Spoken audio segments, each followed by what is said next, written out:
1971 সালের 23শে নভেম্বর মণিপুর নামক একটি গ্রামে নেমে আসে দুর্বিষহ এক বিভীষিকাময় অন্ধকার রাত। মাঝরাতে হঠাৎ করেই পাক হানাদার বাহিনীর আক্রমণে জনমানব শূন্য হয়ে যায় পুরো গ্রাম। যেন মানুষ নিজের জীবন বাঁচানোর তাগিদে ছুটে চলে গিয়েছিল দিকবিদিক। আর এই নির্জন অন্ধকার মণিপুর গ্রামের শেষ প্রান্তে ঈদগাহ মাঠের চারদিকে যেন একদম রক্তে মাখামাখি। কোথাও নেই কোনো জীবন্ত মানুষের চিহ্ন, শুধুই চারদিকে হাহাকার, বারুদের গন্ধ। মাঠের মাঝে স্তূপের মতো করে রাখা আছে অসংখ্য লাশ, আর সেই লাশগুলো 8 জন পাকিস্তানি হানাদার বাহিনী মিলে একে একে টেনে নিয়ে গিয়ে ফেলে দিচ্ছিল মাটিতে খোঁড়া এক বিশাল গর্তের ভেতরে। জলদি জলদি করো সকলে, আকাশে অবস্থা একদম ভালো না। যে করে হোক ভোরের আলো ফোটার আগেই সব লাশ সরাতে হবে। তুমি কোনো চিন্তা করো না বাহাদুর মিয়া, ভোরের আগেই সকল কাজ খালাস করে দেব আমরা। সকলে মিলে নির্মমভাবে আরও দ্রুত লাশগুলো টেনে নিয়ে যেতে শুরু করল, যেন কারো মনে এক ফোঁটাও মায়াদয়া নেই। চারদিকে ছড়িয়ে থাকা দেহগুলোর অবস্থা এতটাই বিভৎস যে চোখ সরানো কঠিন। কোনো লাশের মাথা দেহ থেকে আলাদা হয়ে পড়ে আছে, আবার কোনো লাশের হাত নেই। কোথাও কাদার ভেতর গড়িয়ে আছে একটি মাথার খুলি। এমন হৃদয় বিদারক দৃশ্য দেখে যেন শরীর শিউরে ওঠে, বুকের ভেতর কাঁপন ধরে। আর ঠিক এমনই সময় হঠাৎ ঝমঝম করে শুরু হলো বৃষ্টি।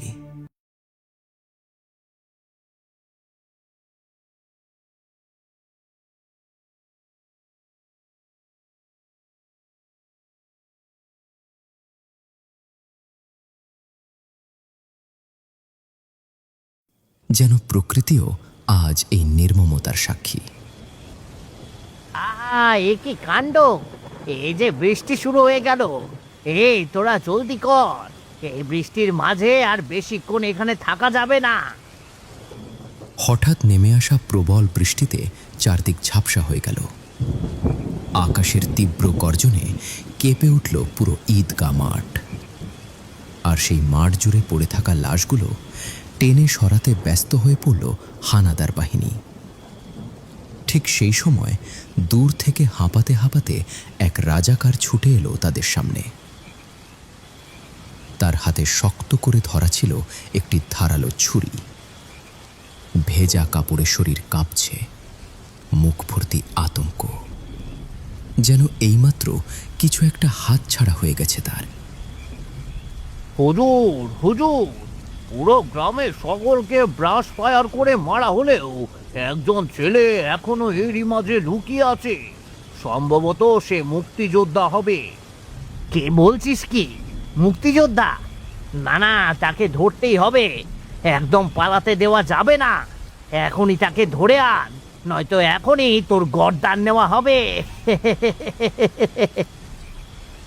ঠিক এমন সময় হঠাৎ এক হানাদার বাহিনীর চোখ পড়ল মাঠ থেকে একটু সরে থাকা এক বটগাছের দিকে। যেন সেখানে কেউ নিজের প্রাণ বাঁচাতে লুকিয়ে আছে। এই কেরে কেরে ওই গাছের পেছনে? বাহাদুর মিয়া, আমি পাক্কা বলছি ওই গাছের পেছনে কেউ আছে।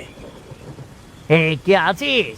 গাছের পেছনে জলদি বেরিয়ে আয়, নয়তো এখনই গুলি করে তোর মাথার খুলি উড়িয়ে দেব। এই কথা শুনেই গাছের পেছন থেকে কাঁপতে কাঁপতে বেরিয়ে এলো এক যুবক।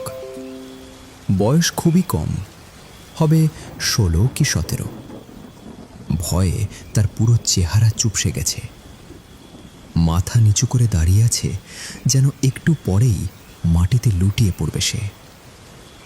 আজ্ঞে হুজুর, হুজুর আমাকে মারবেন না, মারবেন না আমাকে। হুজুর, এ বেটা পাক্কা মুক্তিযোদ্ধা, একে এখনই মেরে ফেলে। না না, আমি মুক্তিযোদ্ধা নই, মুক্তিযোদ্ধা নই আমি। খামোশ, একদম খামোশ হয়ে যা। রহিমের আর কোনো কথা না শুনে এক হানাদার বাহিনী সোজা তার দিকে গুলি ছুঁড়ে মারল। গুলিটি সোজা গিয়ে লাগলো রহিমের বুকে। মুহূর্তেই সেই গুলির আঘাতে কেঁপে উঠল তার পুরো শরীর। আমি মুক্তিযোদ্ধা ছিলাম না। আমার মায়ের লাশ এই স্তূপ করা লাশের মধ্যেই ছিল। সেই লাশই নিতে এসেছিলাম আমি। তাদের ভালো করব। আর সমাপ্ত হলো রহিমের জীবনের শেষ কথা।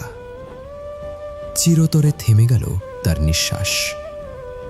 এক ঝটকায় সে মাটিতে লুটিয়ে পড়ল। 16-17 বছরের এক যুবক, যে নিজের মায়ের লাশ সম্মানের সঙ্গে কবর দেওয়ার জন্য নিজের জীবনের পরোয়া না করে এই হানাদারদের মাঝে চলে এসেছিল, অবশেষে সেই নির্মম হানাদার বাহিনীর হাতেই শেষ হয়ে গেল তার জীবন।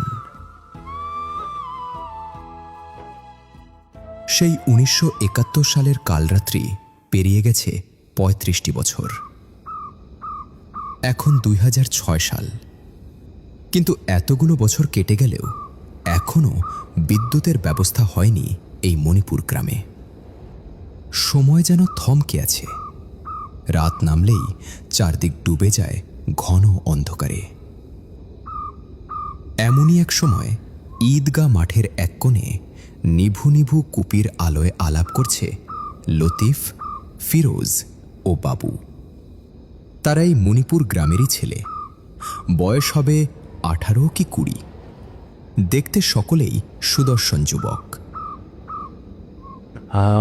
ফিরোজ, দেখছিস কি হিমেল বাতাস রে, মনটা যেন একদম জড়িয়ে গেল। হ্যাঁ রে, ঠিকই বলেছিস। কিন্তু বাড়ি গেলে আবার সেই গরমে শরীর একদম লতিয়ে যায়। মন বলছে আজ এখানেই ঘুমিয়ে পড়ি। তা বেশ তো, আমরা তো রোজই রাতে খেয়ে এই মাঠে আড্ডা দিতে আসি, তারপর ঘুমানোর আগে বাড়ি ফিরে যাই। আজ বরং এখানেই ঘুমাই, কি বলিস তোরা? না রে, আমরা তো সবাই জানি বাড়ির কেউই আমাদের এই মাঠে আসতে দিতে চায় না। তার ওপর তুই আবার বলছিস সেখানে রাত কাটানোর কথা। না না না, এইসব জানতে পারলে না বাড়িতে একেবারে ওই কেয়ামত শুরু হয়ে যাবে। আরে দূর মিয়া, এত ভয় করলে হয় নাকি? কোনো চিন্তা নেই, আমরা ভোর হওয়ার আগেই চুপচাপ বাড়ি ফিরে যাব, বুঝলি তো? আচ্ছা ঠিক আছে তাহলে। এরই মাঝে কেটে গেছে বেশ কিছু সময়। এখন অনুমানিক রাত 12টা কিংবা 12:30। পুরো ঈদগাহ মাঠ ডুবে আছে ঘন কালো অন্ধকারে। শুধু ডান পাশের এক কোণায় কুপির হালকা মিটমিটে আলো জ্বলছে। সেই ক্ষীণ আলোর আভায় নিশ্চিন্তে ঘুমিয়ে আছে লতিফ, ফিরোজ ও শফিক। কিন্তু হঠাৎ শফিকের কানে যেন কেউ কিছু বলে গেল। সে এক ঝটকায় ঘুম থেকে উঠে বসে পড়ল এবং চোখ দুটো বড় বড় করে চারপাশ দেখতে লাগলো। এ কি, আমার কানে কে অমন করে? না না, নিশ্চয়ই এখানে কিছু একটা গন্ডগোল আছে। ও ফিরোজ, লাতিফ। শফিক যখন ভয়ে ভয়ে ফিরোজ ও লতিফকে ডাকতে শুরু করল, ঠিক তখনই ঘটল আরেকটি ঘটনা। হঠাৎ পুরো মাঠ জুড়ে প্রবল বেগে বাতাস বইতে শুরু করল। মুহূর্তেই নিভে গেল কুপির শেষ আলোটুকু। চারিদিক ডুবে গেল কুটকুটে অন্ধকারে। ফিরোজ, লাতিফ, জলদি ওঠ। দেখ, এখানে নিশ্চয়ই অশুভ কিছু ঘটছে। আমাদের এখান থেকে পালাতে হবে। শফিকের এমন ডাকাডাকি শুনে ফিরোজ ও লতিফ ইতিমধ্যেই ঘুম থেকে উঠে বসেছে, কিন্তু তাদের মুখে স্পষ্ট বিরক্তির ছাপ। শফিক, সমস্যাটা কি তোর বলতো? একটুখানি বাতাস উঠেছে তাতে বুঝি তোর কেমন শুরু হয়ে গিয়েছে? ঠিক এমন সময় ফিরোজের চোখ হঠাৎ মাঠের উত্তর দিকে পড়ল। সঙ্গে সঙ্গে তার মুখের ভাব বদলে গেল। সে অবাক হয়ে সামনে তাকিয়ে রইল, কারণ দূর থেকে অসংখ্য কালো ছায়া অদ্ভুত এক ভয়ঙ্কর আওয়াজ করতে করতে তাদের দিকে এগিয়ে আসছিল। ওরে লতিফ, কেয়ামত যে সত্যি শুরু হয়ে গিয়েছে রে। ওইদিকে তাকিয়ে দেখ, ওসব কি এগিয়ে আসছে। শফিক ও ফিরোজ লতিফের কথা মতো ছায়াগুলোর দিকে তাকালো। সেই দৃশ্য দেখে যেন তাদের শরীরের সমস্ত লোম খাড়া হয়ে গেল। ছায়াগুলোর চোখে রক্তলাল আভা ঝলমল করছিল। তাদের দাঁতের সারি স্পষ্ট দেখা যাচ্ছিল। দাঁতগুলো এত বড় ও ধারালো ছিল যে মনে হচ্ছিল এক কামড়েই সবকিছু গিলে ফেলতে পারে। ওরে বাবা রে, এ যে ভূতের দল, কি ভয়ঙ্কর দেখতে। ওরে ওরে, জলদি চল এখান থেকে, পালাতে হবে।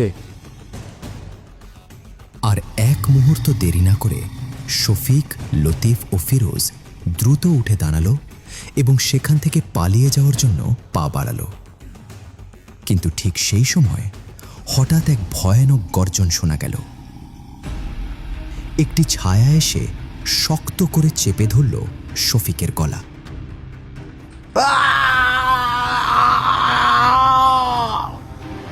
হায় আল্লাহ, এখন কি হবে? ওরে, কেউ আছো? আমাদের বন্ধুকে এই দানবটা মেরে ফেলবে। কেউ আছো? বাঁচাও। লতিফের চিৎকারের শব্দ চারদিকে ছড়িয়ে পড়ল। সেই আওয়াজ শুনে হাতে তসবিহ নিয়ে একজন হুজুর দ্রুত সেখানে এসে হাজির হলেন।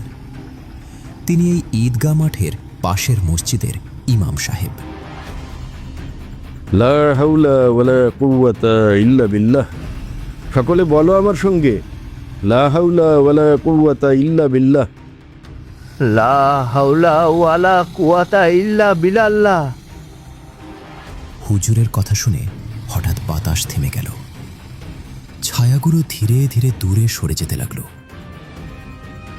শফিক, লতিফ ও ফিরোজ একে অপরের দিকে তাকিয়ে অবাক হয়ে রইল। দেখতে দেখতে সব ছায়া চারদিক থেকে অদৃশ্য হয়ে গেল। মূর্খ ছেলের দল, তোমরা এখানে কি করছো? জানো না এ জায়গা ভালো না? আর এক মুহূর্ত এখানে দেরি করবে না, এখনই চলে যাও এখান থেকে।